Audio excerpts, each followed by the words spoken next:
we know that Iran, Russia, and China had a meeting in Moscow on April Well, 8th. exactly. What they were Exactly. trying to coordinate, they were trying to negotiate, to talk on. This is very, very important, Nima, because it's a sequence. It started, I would say, almost 2 weeks ago with a meeting in Beijing that was practically secret. It was very discreet. It was not publicized at all. There were no leaks. And I managed to get some information via diplomatic sources. This is when the trio, Russia, China, and Iran, and that's very important. I call them the new Primakov triangle. And we have to backtrack a little bit. The original Primakov triangle was Russia, India, and China in the late 90s. And this was coined by the late, great Yevgeny Primakov, foreign ministry of Russia in the late 90s.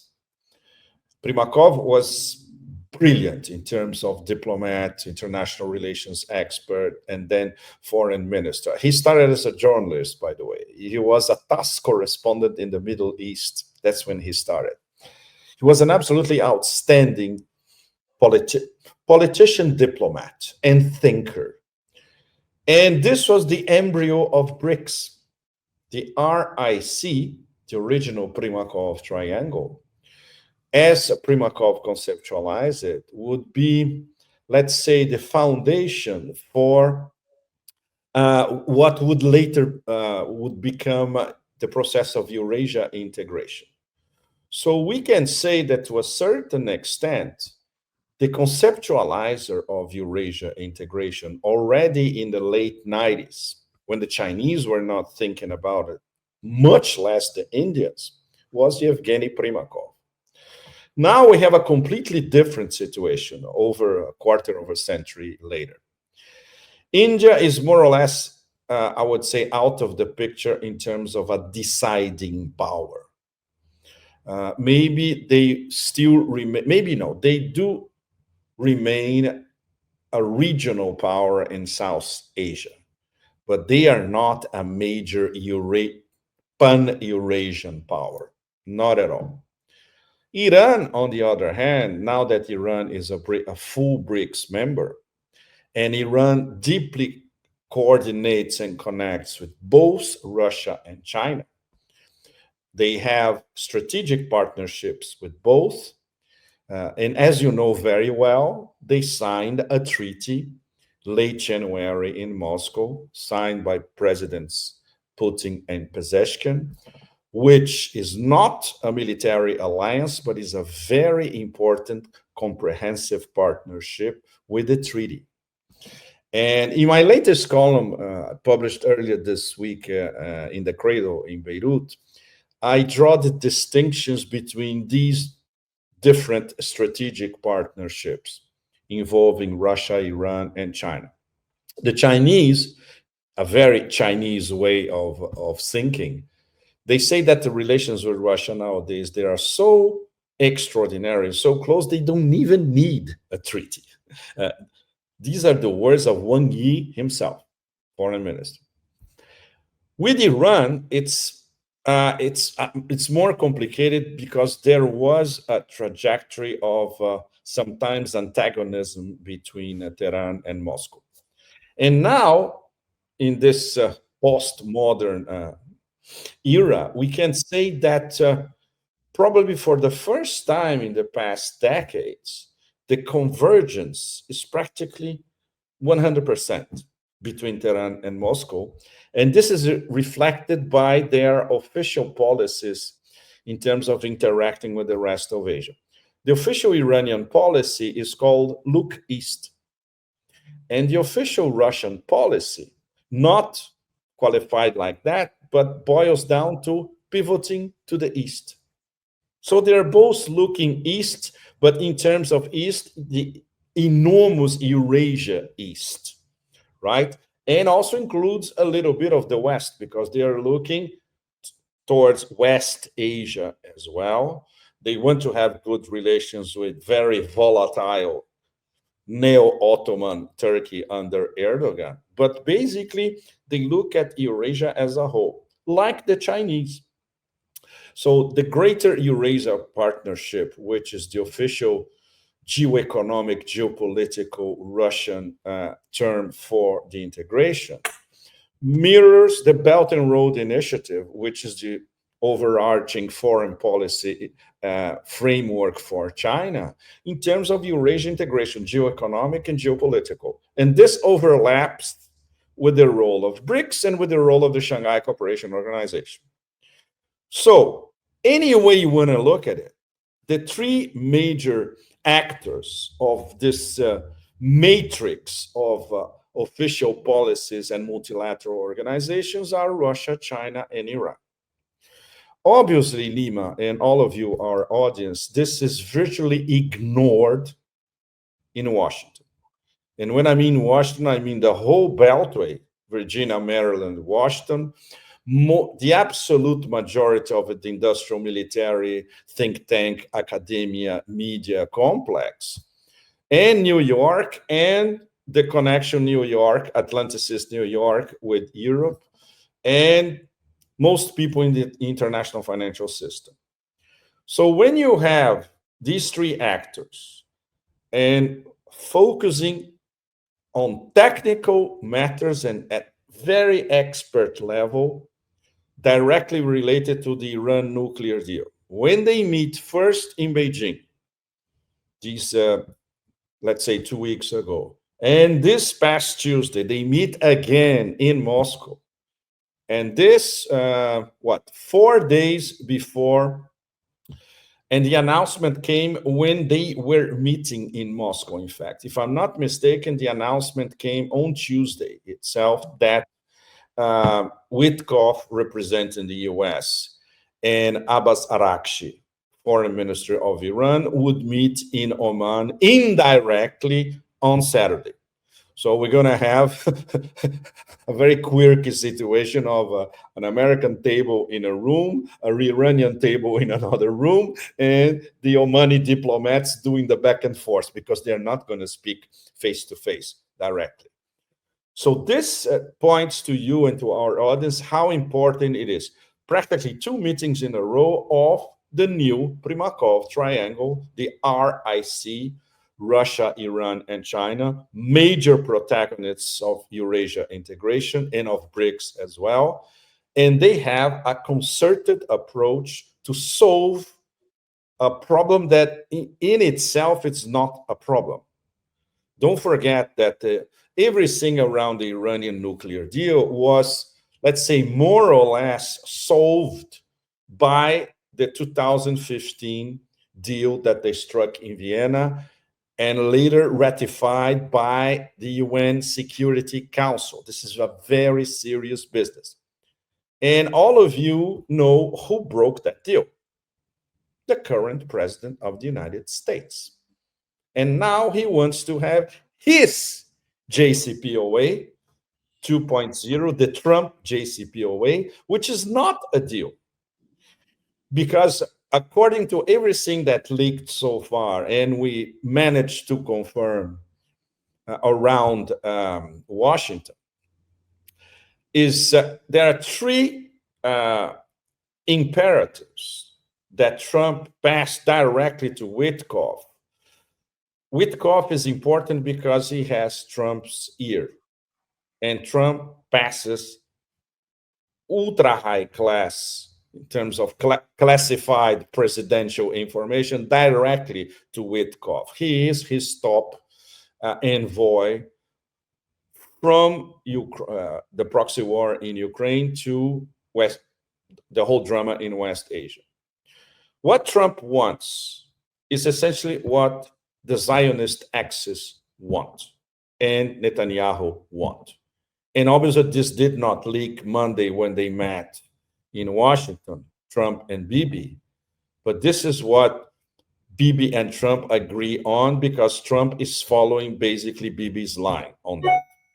And Bibi later said, Bibi, after their meeting in Washington, he said that they, the Israelis, want a Libyan scenario for Iran. And we know exactly what the Libyan scenario is. And we know exactly what happened after the Libyan scenario.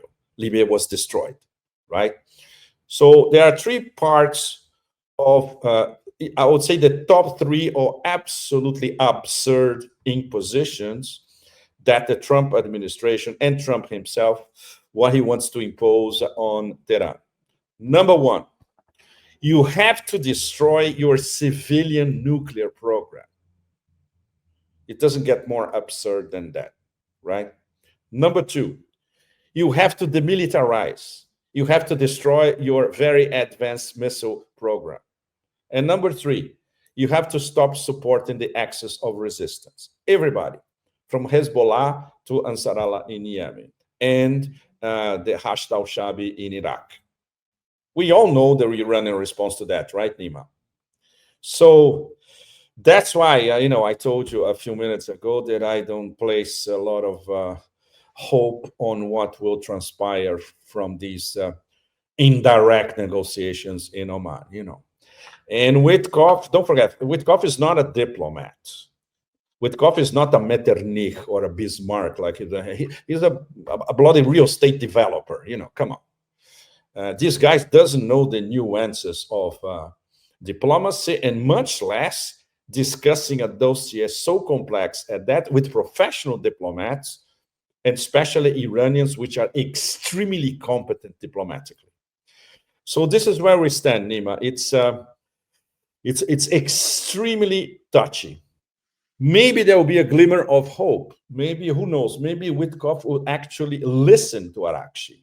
And maybe Arakshi will be persuasive enough to explain the facts around the JCPOA, to explain the difference between JCPOA and Iranian national security, to explain that the United States has absolutely no business in interfering what Iran is doing, apart from specifically what was contained in the original JCPOA. And all of us who followed that at the time, 10 years ago, in Vienna especially. And I always repeat that when I was in Vienna following the last stretch of JCPOA, we're being briefed by the Iranians every day. And we even had a very long conversation with Zarif, over 2 hours, when he explained all the details of the negotiation to us. We were a small group of independents at the time. And at the time, he was already saying, look, the Americans want to include our missile program in the negotiations. And I told them, okay, if you want to do that, I'm leaving. Iran is leaving. We're not going to negotiate with you anymore. So the next day, Kerry was like, wow, because for Kerry, this would be a personal defeat. And at least the relationship between Kerry and Zarif at the time, there was mutual respect, at least. This is something that we could see by themselves. And it was confirmed by the Russians. Even Lavrov mentioned that at the time. Lavrov was there as well in the last minute negotiations. So now it's different. Now we start at the level of a real estate developer from New York. I wonder if you will understand how complex this dossier is and how absolutely unrealistic and out of touch are these impositions by President Trump. So that's where we are at the moment, Nima. You mentioned JCPOA. When you compare those days and today, how do you find the Iranian position? Well, Iran has been saying over and over again, we are not against negotiations. We are against impositions, and we are against harassment, geopolitical harassment. But that's the Trump tactic. That's Trump as the circus ringmaster, and everybody that knows how Trump operates. It's always like this. It's bombastic. It is a series of unilateral impositions, and maybe depending on his whims, and in fact that can change from one New York minute to another. Literally, there are some sort of concessions. For instance, it's the same pattern all the time. The pattern of threatening and harassing Iran is the same pattern of threatening and harassing China with the tariff. It's exactly the same thing. Russia is different because Trump, at least he seems to understand that he cannot mess with a nuclear and hypersonic superpower. It's a completely different story. And personally, he actually respects Putin because Putin is very competent and very tough and a top of the line negotiator. Trump cannot over negotiate Vladimir Putin, but he thinks he can do that with everybody else, including Xi Jinping, and not to mention the Iranian leadership. But Ayatollah Khamenei is a very tough negotiator, and Ayatollah Khamenei is a man of principle. He never self-destroys in terms of burying his beliefs, his principles, and we are coming to I would say a crucial juncture. Coming back to what Ali Larijani said a few days ago, Nima, we talked about that already. No? That we don't want a nuclear weapon, but if we are forced and if we are facing an existential threat to Iran, we may have to do it. And obviously for that, the first fatwa from Ayatollah Khomeini and the second fatwa by Khamenei, which, if I'm not mistaken, I think is from the early 2000s, 2002, 2003, if I remember, Khamenei will have to revoke it. And obviously, citing an existential threat to the Iranian nation, which is what will be. If we have a hot war attack by the Zionist axis, US, Israel, this is an existential threat to Iran. And even our friend Mearsheimer, this past week, I've been talking to John about an invitation to Iran, exactly. And John said in these past 24 hours that the only way to solve this problem is if Iran goes nuclear. And as you know, John Mearsheimer is a realist, right? So that's why the whole thing is so immensely complex. And what we all fear is that Witkoff will not be up to the task. And obviously, there's an element of wishful thinking among all of us. Okay, maybe he'll start to understand the real facts of life, depending on how Arakshi explains them to Witkoff. So that's it. It's a very thin line, Nima, between total irrationality and a glimmer of rationality, which will have to be provided by Iran Saturday in Oman with the backing of Russia and China. And this is something that, for instance, Russian diplomatic channels, now that they are being reconstituted with the US, they can pass this to Trump or President Putin himself in the next phone call, which could last over 2 hours, like the last, over 3 hours, whatever, like the last one, explain personally to Putin, look, are you willing to commit suicide for you, for your presidency, and for the United States? Keep going with the Zionist war. The problem is that the people who are around Donald Trump they don't seem to be that much diplomatic, that much deep into the case of Ukraine or even with Iran. And if we look at the position of Russia and China and the nature of the relationship between Iran and these two countries, it has totally transformed so far. And it's something totally different from what it was during JCPOA. Exactly. On the other hand, with the interactions, direct interactions between Iran and Israel, and Iran has shown how they can hit any target in Israel. They don't need nuclear weapons necessarily to confront Israel. As you've mentioned, nuclear weapons comes to the mind of Iranians when it comes to the United States, and if the United States is going to attack them. These are, on the part of Iranians, they're thinking of all of this, as you've mentioned with the case of John Mearsheimer.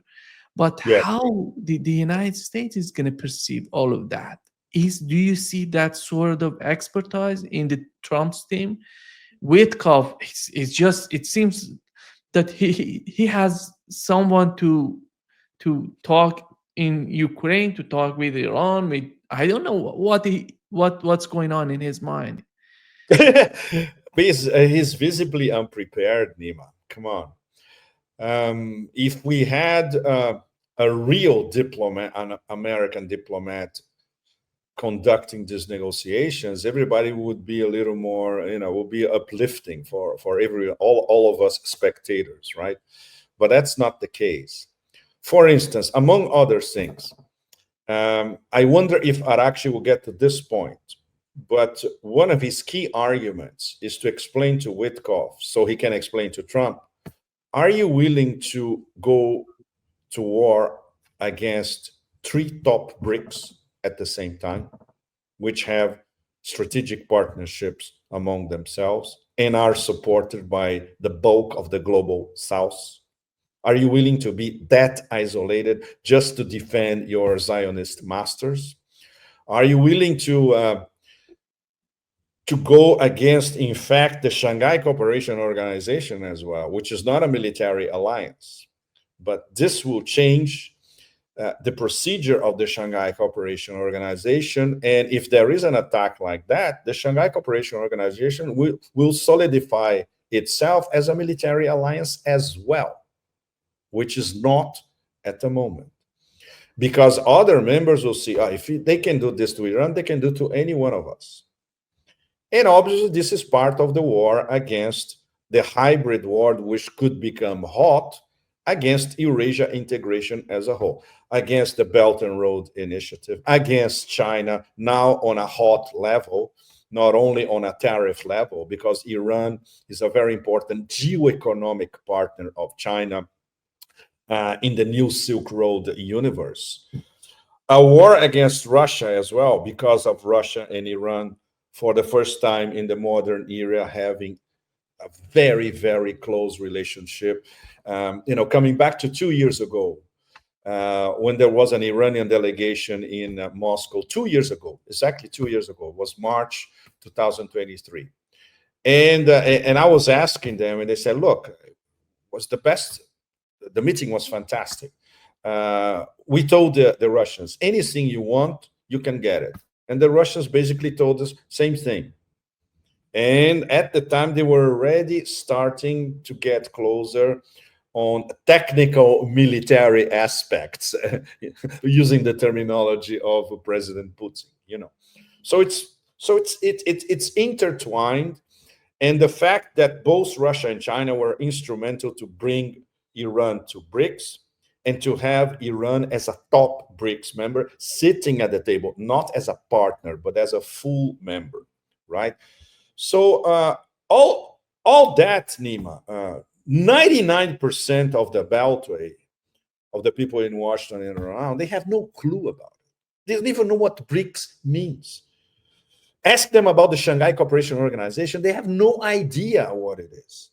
It's the usual frightening mix of arrogance, unlimited arrogance, and profound ignorance, which is reflected every time that Trump opens his mouth to talk about Iran, BRICS, ASEAN. He doesn't even know what ASEAN means, you name it. So that's what it's frightening. And it always comes back to the main point, and I would say the subjective element of this clash of the dwindling empire and the ascension of Eurasia as a whole. It's irrationality against rationality. These are three extremely rational actors: Moscow, Tehran, and Beijing. Well, I consider myself very privileged because I'll be doing a sort of informal BRICS tour, Nima, these past few days. I'm going to China first, then I'm going to Iran in the beginning of May, and at the end of May, I'll be back to Russia. So after this mini BRICS tour, we can have a pretty good idea on the ground of the RIC, the new Primakov triangle. not only how they're going to deal with this monster on the loose, which is the dwindling empire, but further on down the road, because in between we're going to have that. I would say this one is really groundbreaking. The second meeting between Putin and Xi around May 9, Victory Day parade in Moscow, where they're going to go deeper into that famous Xi to Putin at the end of their meeting 2 years ago. We are facing changes that we have not seen in 100 years. And guess who's in the driving seat? Russia and China. And guess who is the third one, not on the driving seat, but with, I would say, solid support by the two ones in the driving seat? It's Iran. So what does the empire have on the other side? The president of the United States being molded by a bunch of genocidal apocalyptical Zionists. From the point of view of the global South and the global majority, Nima, from the point of view of a Yemeni in a souk in Yemen, a Somali, somebody in Laos here, one of our neighbors in Southeast Asia, Bolivians, they look at that and they see clearly the dichotomy, the option, and who are we with? Who do we support? And who we know that will support us as well? And what is the future in terms of international relations, especially now that in terms of the international trade situation, now it's beyond chaos, right? Who can we trust? The Eurasia integration process, and obviously these two superpowers in the driving seat, Russia and China. And what they have to offer to the global South and the global majority in terms of a rational system of international relations, geopolitically, geoeconomically, trade issues, everything, is the absolute opposite of the dementia that is now emanating on, I would say, not even on a daily basis, but on an hourly basis from the circus ringmaster in Washington. New York Times reported that they're concerned about the way that Donald Trump is moving the weapons from Pacific to the region to fight Yemenis.